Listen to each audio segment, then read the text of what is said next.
तो सभी को मेरा आशीर्वाद। संगतकार के पहले पद में आप ध्यान से सुनिए। मुख्य गायक के चट्टान जैसे भारी स्वर का साथ देती यह आवाज़ सुंदर कमजोर कांपती हुई थी।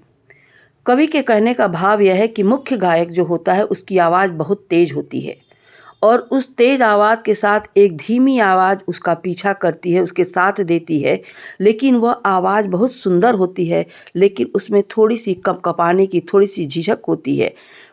वह गायक मुख्य गायक का छोटा भाई है या उसका शिष्य।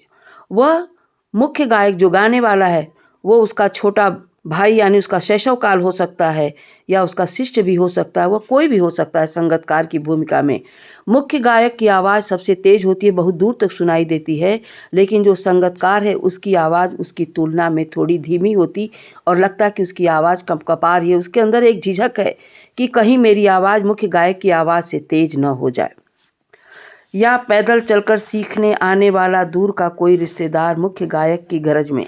कवि यहाँ पे कहता है कि या पैदल चलकर सीखने वाला या कवि का मुख्य गायक का कोई दूर का रिश्तेदार हो जो मुख्य गायक बनने के उद्देश्य से यहाँ पे सीखने के लिए आया है। उसका एक उद्देश्य है मुख्य गायक बनना और इसलिए वो सीख रहा है यानी नौसिखिया है, इसके उसकी आवाज़ में झिझक है थोड़ी। वह अपनी गूंज मिलाता आया है प्राचीन काल से। कवि कहता है कि वह बहुत समय से अपनी गूंज अपनी आवाज़ जो है मुख्य गायक की आवाज़ से मिलाता रहता है। बहुत प्राचीन काल से कवि कहता है गायक जब प्राचीन काल से यानी बहुत लंबे समय से वो सीखने की गरज से आया है। वह मुख्य गायक का छोटा भाई है, दूर का कोई रिश्तेदार है या कोई शिष्य है। वह मुख्य गायक बनना चाहता है, लेकिन सीखने के लिए सबसे पहले उसको नीचे से सीखना पड़ता, तो मुख्य गायक की तरह से उसकी आवाज़ उतनी तेज नहीं होती, न वो इतना निपुण हो पाता, न इतना कुशल हो पाता कि वो मुख्य गायक की आवाज़ की तरह से अपनी आवाज़ तेज करे।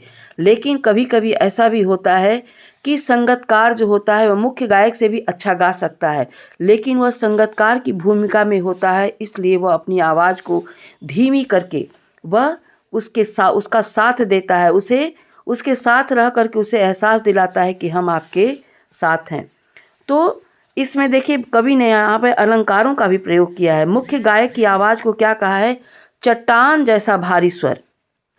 मुख्य गायक की आवाज़ कैसी है? चट्टान जैसी भारी है और उसकी जो जो नौसिखवा है, जो संगतकार है, उसकी आवाज़ जो है वो बहुत कमज़ोर कांपती हुई है। तो चट्टान जैसा भारी स्वर यानी उपमा अलंकार दिया है। दूसरा है वह मुख्य गायक का छोटा भाई है या उसका शिष्य या पैदल चलकर सीखे। ये कोई भी हो सकता है संगतकार के रूप में, छोटा भाई भी हो सकता है, शिष्य भी हो सकता है, या कोई मुख्य गरज बनने के उद्देश्य से उसके साथ उसका कोई दूर का रिश्तेदार भी हो सकता है। यानी अपनी गूंज अपना मुख्य गायक बनने के उद्देश्य से वह मुख्य गायक का साथ देता है ताकि वो सीख ले। आज इतना ही, दूसरे पद में हम फिर मिलते हैं।